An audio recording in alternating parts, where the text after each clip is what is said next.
धनधान्य देई ही काळी आई धनधान्य देई जोडते मनाची नाती आमची माती आमची माणसं आमची माती आमची माणसं आमची माती आमची माणसं आमची माती आमची माणसं आमची माती आमची माणसं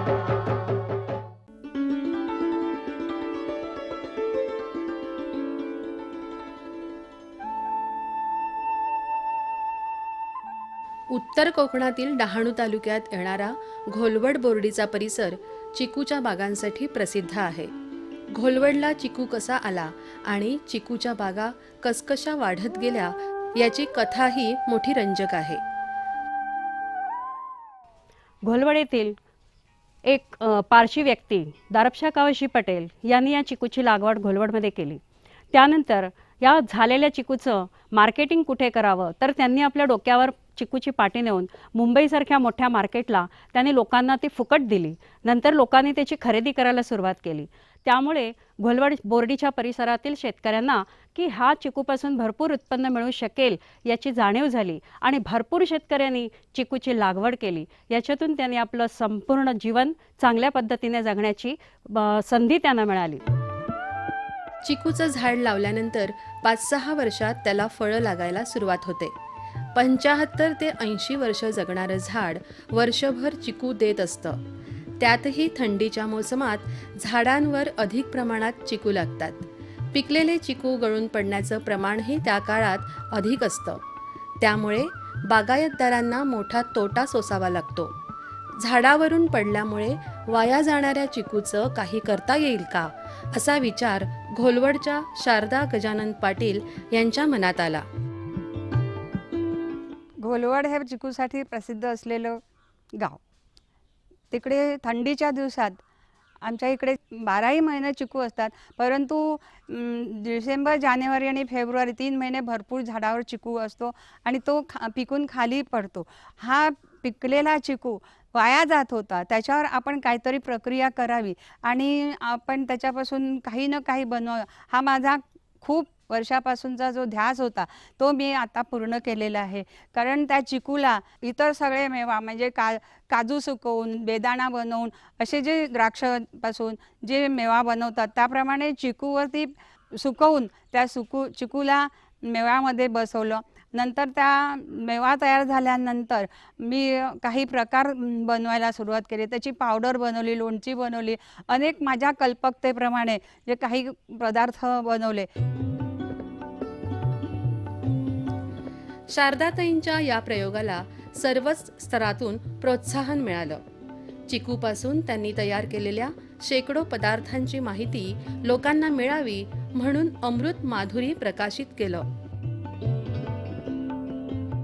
60 वर्षानंतर चिकू लागवड, विक्री आणि नंतरच्या 60 वर्षानंतर शारदाताईंच्या मनामध्ये आलं की या चिकूला काहीतरी आपल्याला करायला पाहिजे. कारण त्यांनी पाहिलं होतं की आंबा, आवळा, चिंच या फळांपासून बऱ्याचशा गोष्टी तयार होतात, मग आपल्या चिकूपासून का नाही.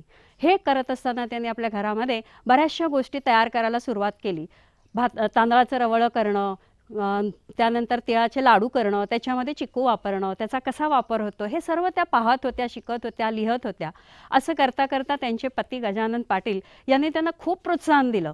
कधीही त्यांना अडवलं नाही. घरातल्या सर्व व्यक्तींनी त्यांना खूप प्रोत्साहन मिळवलं आणि हे करत असताना त्यांनी 140 पदार्थापर्यंत त्या पोचल्या आणि हे सर्व करत असताना प्रोत्साहनच मिळत गेलं, स्फूर्ती मिळत गेली.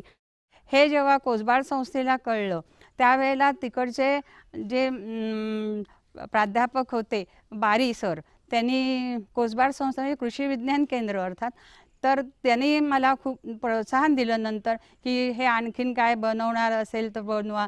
त्याचप्रमाणे जयंतराव पाटील कोसबाड संस्थेचेच संचालक होते, त्यांनी पण मला सांगितलं की तू जो उपक्रम चालू केला आहे तो खूप चांगला आहे, तुला धन्यवाद. मला असे आशीर्वाद मिळाल्यानंतर मला आणखी काहीतरी प्रकार करावेसे वाटले आणि मी बरेचसे प्रकार केले. ते प्रकार सगळे लिहिले आणि एक अमृत माधुरी म्हणून पुस्तकसुद्धा लिहिलं. त्या पुस्तकाला त्यावेळेला जेव्हा आम्ही प्रकाशन सोहळा केला, तोही खूप चांगल्या प्रकारे आम्ही आमच्या घरीच केला. खूप लोक प्रकाशन सोहळ्याला आले, कारण प्रकाशन सोहळासुद्धा एक आगळा वेगळा झाला. जेवढे मी पदार्थ बनवलेले त्या सगळ्या पदार्थाचं डेमॉन्स्ट्रेशन त्यावेळेला आम्ही मांडलं होतं आणि आमचे सगळ्या घरातल्या सगळ्या मंडळींनी त्याच्यात खूप हिरिरीने भाग घेऊन प्रोत्साहन देऊन तो एक चांगला सोहळा बनवला.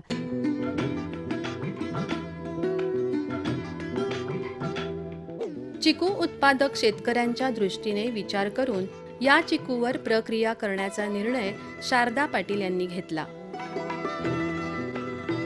त्यावेळेला त्याच्या आधी मी थोडे थोडे पदार्थ लोकांना चाखायला वगैरे दिले, कशी काय टेस्ट आहे. खूप लोकांनी चांगला रिमार्क दिल्यानंतर मला वाटलं हे विक्रीला पण ठेवावे, म्हणून थोडंफार विक्री पण केली. पण पुस्तकं लिहून प्रकाशन झाल्यानंतर कोणी दुसऱ्यांनी उद्योग सुरू करण्यापेक्षा आपणच जर हा उद्योग सुरू केला तर आपल्याला कसं वाटेल. मी म्हटलं केव्हाही चांगलं वाटेल. आणि माझ्या सगळ्या महिला इकडच्या पुढे आल्या आणि त्यांनी होकार दिला आणि आम्ही एक छोटासा लघु उद्योग सुरू केलेला. त्यावेळेला हा माल तर बनवला, पण हा विक्रीला काय करायचं, विक्री कशी करायची. आम्ही खूप ठिकाणी विकायला गेलो. नो लॉस नो प्रॉफिट असे स्टॉल घेतले आणि लोकांना ते आगळा वेगळा पदार्थ देऊन आणि आम्हाला त्यांच्याकडून रिमार्क मिळाले. खूप छान रिमार्क मिळाले, कारण आमच्या काही वस्तू इतक्या सुंदर आहेत की हे चिकूपासून बनवलेलं आहे असं कोणाला कळतसुद्धा नाही. या पुस्तकाला मिळालेल्या अनेक बक्षिसानंतर आमच्या मनात असे काही विचार आले की आपणच काही पदार्थ बनवू नयेत, आपणच का हे पुढे नेऊ नयेत. आणि म्हणून आम्ही बऱ्याचशा महिला एकत्र आलो, विचारविनिमय केला आणि त्याच्यातून ही महिला संस्था स्थापन करण्याचं आम्ही ठरवलं. अमृत माधुरी हे पुस्तकाचं नाव आणि आमच्या संस्थेलाही आम्ही अमृत माधुरी हे नाव देण्याचं ठरवलं. अशा प्रकारे ही आमची संस्था, महिलांची संस्था तयार झाली.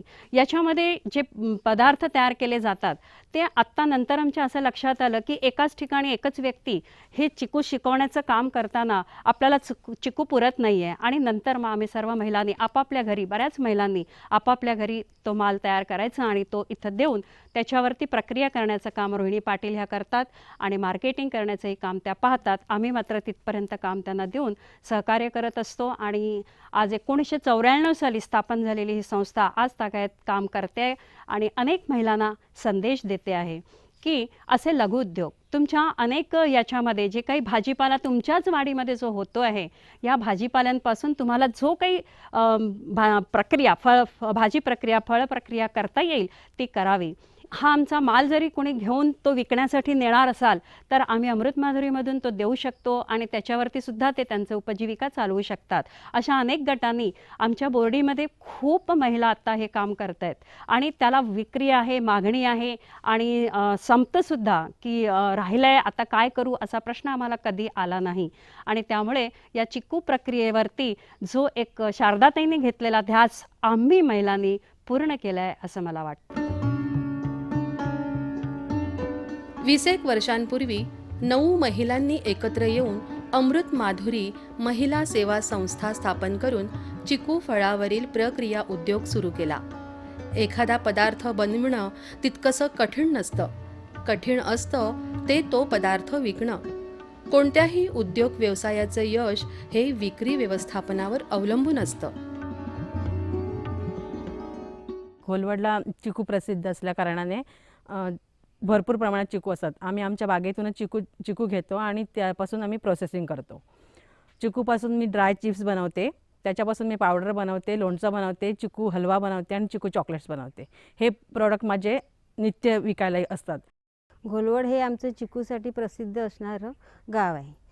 आम्ही अमृत माधुरी महिला सेवा संस्था नावाची संस्था स्थापन केली आहे. त्याच्या थ्रू आम्ही चिकूचे सगळे प्रोडक्शन तयार करतो. त्याच्यामध्ये सुपारी आली, चिप्स आले, पावडर आली, चॉकलेट्स आले, त्याच्यानंतर चिकू वडी आली, लोणचं आलं, असे विविध पदार्थ आम्ही तयार करतो आणि त्याचं मार्केटिंग करत असतो. MTDC थ्रू आमच्याकडे गेली 2 वर्ष झाले चांगल्या प्रकारे हे आपलं चिकू महोत्सव भरवला जातो. त्यातून आम्हाला चांगल्या प्रकारे सहकार्य मिळालेलं आहे. कारण महाराष्ट्रातून बरेचसे पर्यटक त्यावेळेला येतात आणि त्यांनी आमचं जरा सगळ्यांपर्यंत आम्ही पोचलो ह्या MTDCच्या चिकू महोत्सवामुळे आणि चांगल्या प्रकारे प्रसिद्धी मिळालेली आहे. अति उत्पादन आणि नैसर्गिक आपत्तींमुळे फळ उत्पादक शेतकऱ्याचं होणारं नुकसान कमी करण्यासाठी प्रक्रिया उद्योग सहाय्यभूत ठरतात.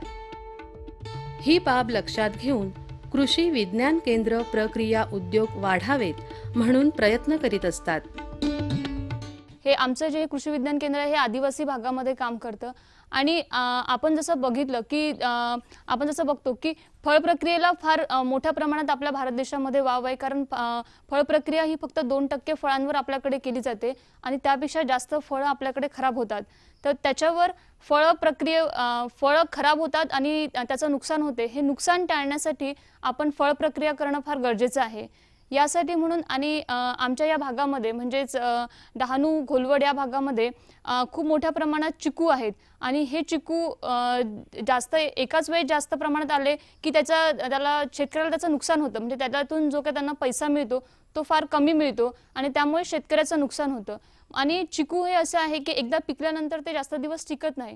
म्हणून मग त्याच्यावर एखादी कुठली प्रक्रिया केली तर त्याचं आपल्याला जीवनमान वाढवता येतं आणि त्यातून शेतकऱ्याला जास्त पैसा मिळून त्याचा फायदाही होतो. याच्यासाठी म्हणून कृषी विज्ञान केंद्र फळ प्रक्रियेवर वेगवेगळे असे प्रशिक्षण आयोजित करतं आणि त्याचे प्रशिक्षण देतं. चिकू फळ प्रक्रिये व्यतिरिक्त आवळा फळ प्रक्रिया असेल, नंतर लिची फळ प्रक्रिया असेल, वेगवेगळ्या प्रकारची लोणची असेल, म्हणजे जे काही वेगवेगळे फळ प्रक्रिया असेल किंवा भाजीपाल्यांवर प्रक्रिया असेल याच्यावरची सगळी प्रशिक्षणं कृषी विज्ञान केंद्रामार्फत दिली जातात. घोलवड इथल्या शारदाताई पाटील यांनी हे चिकूवर वेगवेगळे प्रयोग केले. त्याच्यावरून वेगवेगळे त्यांनी फळ प्रक्रिया तयार केल्या आणि त्यांनी खूप चांगल्या पद्धतीच्या या फळ प्रक्रियेचं शिकवण ही आम्हाला दिली आणि आता आम्ही आमच्या म्हणजे कृषी विज्ञान केंद्रातर्फे आम्ही आता आजूबाजूच्या आदिवासीच्या महिला आहेत त्यांना आम्ही ते फळ प्रक्रियेचं प्रशिक्षण देतो आणि त्यांनी जो माल तयार केलेला आहे तो माल या अमृत माधुरी या संस्थेमध्ये येतो आणि इथून त्या मालाची विक्री होते. यामुळे आमच्या जो काही आदिवासी महिला आहेत त्या स्वतःच्या पायावर उभ्या राहिल्यात आणि त्यांनी आपला एक चांगला व्यवसाय चालू केलेला आहे. अशाच पद्धतीने कुठल्याही फळ प्रक्रियेविषयीचं जर कोणाला प्रशिक्षण हवं असेल किंवा त्याच्याविषयीची काही माहिती हवी असेल तर कृषी विज्ञान केंद्र कोसबाड इथे तुम्ही कुठल्याही वेळेस येऊ शकता आणि आमच्याशी संपर्क साधून तुम्ही ते प्रशिक्षण घेऊ शकता. चिकूवर प्रक्रिया करण्यासाठी लागणारी यंत्रसामुग्री महागडी नसल्यामुळे 4-5 महिला एकत्र येऊन चिकू प्रक्रिया उद्योग सुरू करू शकतात. चिकू फळ प्रक्रियेसाठी आम्हाला मार्गदर्शन कोसबाड कृषी केंद्रातून मिळालं. तिथे जाऊन आम्ही आमच्या महिला आणि आम्ही सगळं जाऊन तिथे प्रशिक्षण घेतलं. लोणचं, चिप्स, पावडर कशा पद्धतीने बनवायचं, कसे ते पदार्थ टिकले पाहिजेत हे सगळं प्रशिक्षण घेऊन आम्ही आमचा माल तयार करू लागलो आणि त्या मालाला आमच्या संपूर्ण महाराष्ट्रात चांगली मागणी आहे. आमचं पॅकिंग वगैरे सगळं व्यवस्थित असल्यामुळे लोक जरा चांगल्या प्रकारे आम्हाला सहकार्य करत असतात. तसंच मला असं सांगायचं आहे की ह्या चिकू उद्योगासाठी काही खूप मोठी मशिनरी लागत नाही. तुम्ही 5-6 महिला जरी एकत्र आल्यात, आजूबाजूची तुमची स्वतःची जरी बाग नसली तर इतर बागेतून तुम्ही गोळा केलेला माल आणायचा आणि चिप्स जरी आम्हाला करून दिलेत तर आम्ही आमच्या संस्थेतून त्याचे बाय प्रोडक्ट्स करून आम्ही ते विकतो.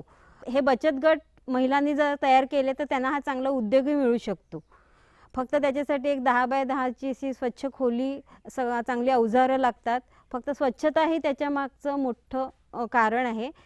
चिकूचे जे विविध प्रकारचे पदार्थ आहेत ह्यांना बोर्डीमध्ये पण मागणी, तसेच महाराष्ट्रामध्ये देखील भरपूर प्रमाणात मागणी आणि आम्ही तो पुरवण्याचा प्रयत्न करतो. बोर्डीला बऱ्यापैकी पर्यटन येतात त्यामुळे ते लोक विचारतात की ह्या ठिकाणी नाविन्यपूर्ण असं कुठली वस्तू मिळते. मग रिक्षावाले वगैरे सांगतात की ह्या ठिकाणी असे प्रॉडक्ट आहेत आणि मग ते स्वतः म्हणजे अमृत माधुरी आमची नावाची संस्था स्थापन केल्या. ह्यामध्ये 9 महिला आम्ही कार्यरत आहेत. ह्यामध्ये चिप्स, ड्राय चिप्स हे आमचं मेन प्रॉडक्ट आहे आणि त्याच्यापासून आम्ही बरेच पदार्थ हे दुपारच्या सत्रामध्ये बनवले जातात. चिप्सचं काम हे आमचं सकाळच्या सत्रात होते आणि दुपारच्या सत्रामध्ये आमचं पॅकिंग असतं, नंतर लोणचं बनवणं असतं, चिकू हलवा बनवणं असतं, हे पदार्थ आम्ही बनवत असतो. चिकूच्या सुकवलेल्या कापांपासून चिकूचे वेगवेगळे पदार्थ तयार केले जातात. त्यामुळे चिकूच्या चिप्स तयार करणे हाच एक उद्योग होऊ शकतो. झाडावर पिकलेले चिकू आम्ही घेऊन येतो आणि त्यानंतर त्याची साल काढतो. साल काढून त्यातली पांढरी दांडी आणि त्याची बी काढली जाते. त्याच्यानंतर त्याचे चिप्स बनवले जातात. ती चिप्स नंतर उन्हात जाळीवर वाळत घालतो आम्ही.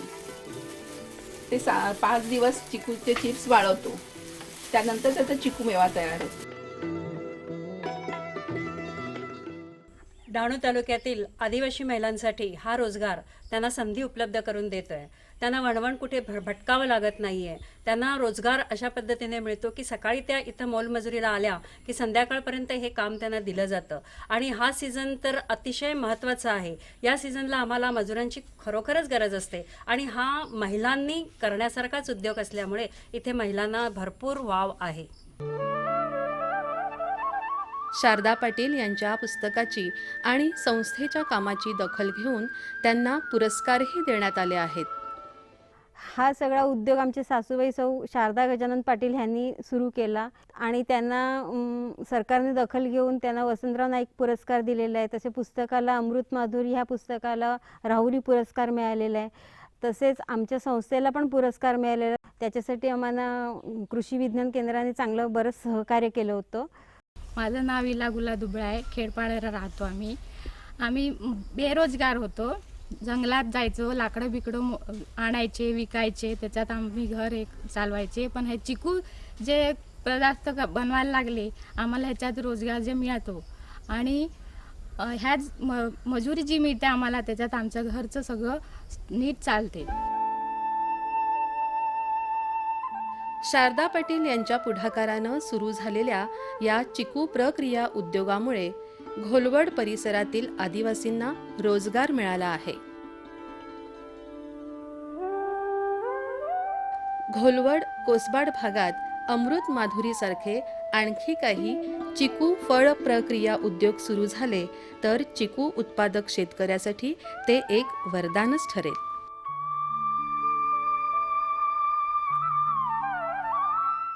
आमची माती आमची माणसं.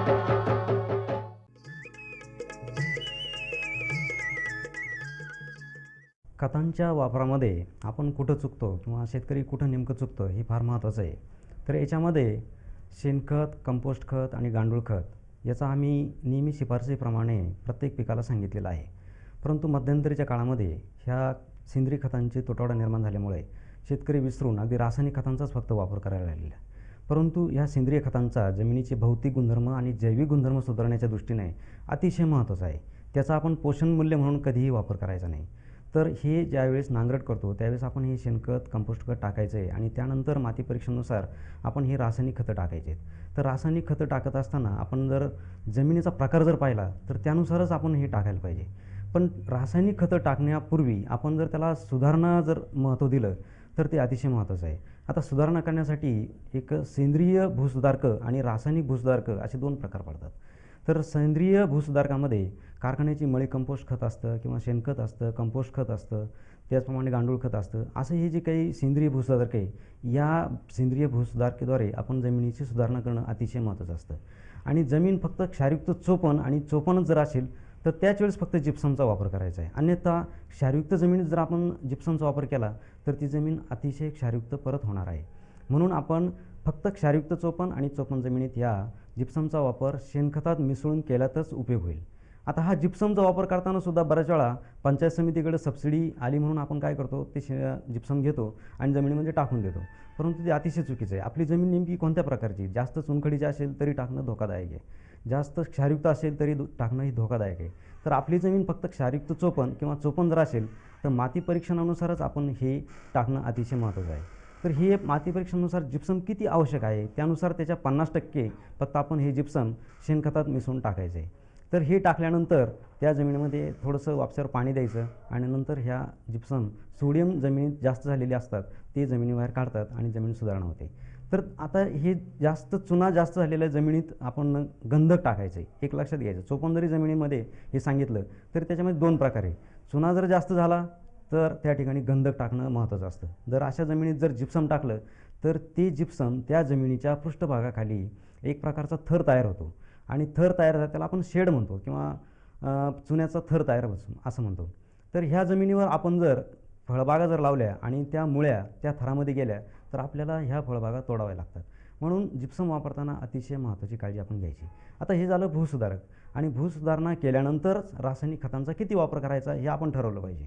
बऱ्याचशा वेळेस जमिनी ह्या क्षारयुक्त किंवा चोपण जमिनी असतात, तर अशा जमिनीमध्ये आपण जास्तीत जास्त सेंद्रिय शेती जी म्हणतो ती आपण केली पाहिजे. रासायनिक खताचा अट्टहास ह्या जमिनीमध्ये कमी करणे महत्त्वाचे असते. परंतु जमीन जर चांगली असेल तर त्या ठिकाणी 50% रासायनिक खत आणि 50% सेंद्रिय खत हे आपण नेहमी शिफारशीप्रमाणे टाकलं पाहिजे. आणि जमीन जसजशी क्षारपड असेल, तिची जी क्षारयुक्तता जास्त असेल त्या प्रमाणात आपण सेंद्रिय खतं किंवा हिरवळीचे खतं आहेत, जैविक खतं आहेत, याला आपण जास्तीत जास्त प्राधान्य दिलं पाहिजे. तर अशा पद्धतीनं आपण ही खतं टाकली पाहिजे. दुसरी गोष्ट, ज्यावेळेस रासायनिक खतं टाकतो त्यावेळेस शेतकरी पहिल्यांदा चूक करतो की फक्त युरियाचा म्हणजे नत्राचा वापर युरियामार्फत तो करत असतो. कारण त्याला युरिया टाकल्यानंतर जे काही डोळ्यानं हिरवंगार जे पीक दिसतं ते त्याला युरियामार्फत ताबडतोब दिसतं. परंतु आम्ही नेहमी सांगत असतो की युरियाचा वापर किंवा नत्राचा वापर हा अर्ध करा आणि संपूर्ण स्फुरद आणि संपूर्ण पालाश हा लागवडीपूर्वी किंवा लागवडीच्या वेळेस करणं अतिशय महत्त्वाचं आहे. कारण हे जर केलं नाही तर स्फुरदामुळं मुळ्यांची वाढ नीट होत नाही आणि पालाश जे असतं ते क्षार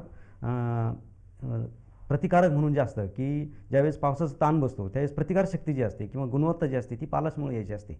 आणि नेमकं आपण स्फुरद आणि पालाश ही लागवडीच्या वेळेस आपण टाकत नाही आणि ती प्रतिकारशक्ती किंवा त्या मुळ्यांची वाढ त्यावेळेस होत नाही आणि फक्त युरियाचा वापर केल्यामुळे त्याची शाखीय वाढ होते आणि शाखीय वाढ झाल्यानंतर आपण किडींना निमंत्रण देतो, रोग वाढतात आणि ते रोग वाढल्यानंतर आपण लगेच तणनाशक असो किंवा आणखीन किडीनाशक असो किंवा तणांचा बंदोबस्त करण्यासाठी तणनाशक वापरतो.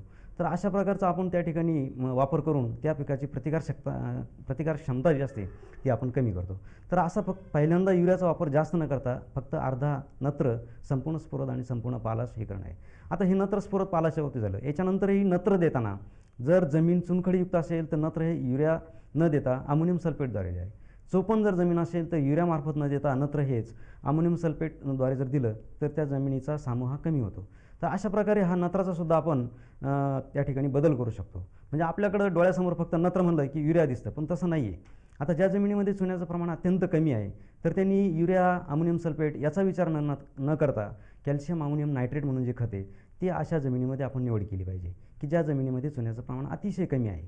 आणि कॅल्शियम हा जो घटक आहे तो फार महत्त्वाचा असतो आणि तो घटक ह्या नत्राबरोबरच त्या जमिनीमधून कॅल्शियमचा सुद्धा पुरवठा हे कॅल्शियम अमोनियम नायट्रेट खत आहे ते पुरवू शकतं. तर अशा प्रकारचं नत्राचं नियोजन झालं. आता स्फुरदचं नियोजन जर तुम्हाला सांगितलं तर ज्या जमिनीमध्ये चुन्याचं प्रमाण जास्त आहे तर अशा जमिनीमध्ये सिंगल सुपर फॉस्फेट वापरलं जातं. तर तसं न करता DAP मार्फत आपण ह्या जमिनीमध्ये खतं टाकली पाहिजेत. आणि असा जर बदल नाही केला तर त्या पिकाला ती अन्नद्रव्ये उपलब्ध न होता त्या जमिनीमध्ये स्थिर होतात आणि ही स्थिर जर झाली तर मग त्या पिकाला काही उपयोग होत नाही. आणि ही स्थिर झालेली जी काही स्फुरदयुक्त खतं असतात ही उपलब्ध करण्यासाठी आपण जैविक खतांचा वापर किंवा जैविक जीवाणू संवर्धक जे काही खतं असतात, उदाहरणार्थ PSB म्हणून एक आहे, तर असे स्फुरद विरघळणारे संवर्धन जीवाणू जे असतात हे जर आपण बियाणा ट्रीटमेंट केली किंवा शेणखतातून जर दिले तर ही स्थिर झालेली जे काही खतं आहेत, चुकीची जी आपण जी खतामार्फत जी काही स्फुरद टाकलेली तर ही उपलब्ध करण्याचं काम ही जीवाणू संवर्धनं हे करत असतात. स्फुरदयुक्त जी अन्नद्रव्ये आहेत ती आपण जास्त चुना असलेल्या जमिनीमध्ये आपण अमोनियम सल्फेटद्वारे द्यायला पाहिजे आणि ज्या ठिकाणी कमी आहे त्या ठिकाणी मात्र सुपर फॉस्फेटद्वारे देणं गरजेचं आहे. आता तिसरं जे अन्नद्रव्य आहे ते पालाश आहे. तर ज्या पिकांना ज्या जमिनीमध्ये चुनखडीचं प्रमाण जास्त आहे अशा ठिकाणी म्युरेट ऑफ पोटॅश देण्याऐवजी सल्फेट ऑफ पोटॅश देणं किंवा ज्याला आपण गंधकयुक्त खतं म्हणतो ते देणं अतिशय महत्त्वाचं आहे. तर आणि सगळ्यात महत्त्वाचं म्हणजे तृणधान्य पीक आहे की कडधान्य पीक आहे हे ओळखून रासायनिक खतांचा वापर करायला पाहिजे. जनरली तृणधान्य पिकांसाठी नत्राचा वापर आपण जास्त करायला हवा आणि कडधान्य जर पीक असेल तर त्या ठिकाणी स्फुरदयुक्त अन्नद्रव्यांचा वापर आपण करणं गरजेचं असतं. आणि हे प्रमाण जे आहे त्याला नत्र, स्फुरद आणि पालाश हे साधारणतः 4:2:1 हे प्रमाण असायलाच हवं. परंतु बऱ्याच वेळा शेतकरी फक्त नत्राचा जास्त वापर करतो आणि त्याच्यामुळे आपल्याला दुष्परिणाम जाणवतात. तर अशा प्रकारे आपण ह्या अन्नद्रव्यांचा रासायनिक खतामार्फत आपण संतुलित वापर करणं अतिशय महत्त्वाचं आहे. बऱ्याच वेळा ऊसाच्या खंडणीच्या वेळेस आम्ही नत्राचा मोठा हप्ता देण्याचं शिफारस केलेली आहे. तर अशा ज्यावेळेस आपण युरिया देतो त्याचा ऱ्हास होऊ नये किंवा हवेमध्ये उडून जाऊ नये त्यासाठी आपण निंबोळी पेंड म्हणा किंवा करंज पेंड 5 जर युरियाचं प्रमाण असेल तर 1 त्याचा आपण निंबोळी पेंडीचा वापर त्यासाठी करायला पाहिजे. म्हणजे निंबोळी त्या युरियाला लपेटून आपण त्या जमिनीमध्ये टाकणं गरजेचं आहे. बरेचसे शेतकरी लागवडीच्या वेळेस किंवा लागवडीपूर्वीच हे जी काही खतं असतात ती फेकून देतात. तर ती फेकून न देता आपण ती जमिनीआड किंवा मातीआड करणं हे अतिशय महत्त्वाचं असतं. मातीआड जर आपण ही खतं जर केली नाही तर ती हवेमध्ये निघून जातात आणि ज्यावेळेस प्रथम आपण खतं दिल्यानंतर जे पाणी देतो ते पाण्याचा वापरसुद्धा आपण थोडासा कमी दिला पाहिजे. कारण साधारणतः एक ऊस जर घेतलं तर ऊसाची जर आपण पाण्याची गरज जर पाहिली तर पहिल्यापासून शेवटपर्यंत शेतकरी हा सारखंच पाणी देतो. परंतु ऊस लागवडीच्या वेळेस मात्र आपण पहिल्या ज्या स्टेज असते त्यावेळेस पाण्याची गरज ही कमी असते आणि विशेषतः खत दिल्यानंतर वापसावर आपण खत दिलं आणि तर खत दिल्यानंतर दुसऱ्या दिवशी आपण एक अगदी थोडंसंच पाणी आपण त्या ठिकाणी दिलं पाहिजे. वारेमाप पाण्याचा वापर जर केला तर त्याच्यामध्ये ही जी काही खतातली जी अन्नद्रव्ये असतात ती त्याच्यामध्ये विरघळून ही वाया जातात.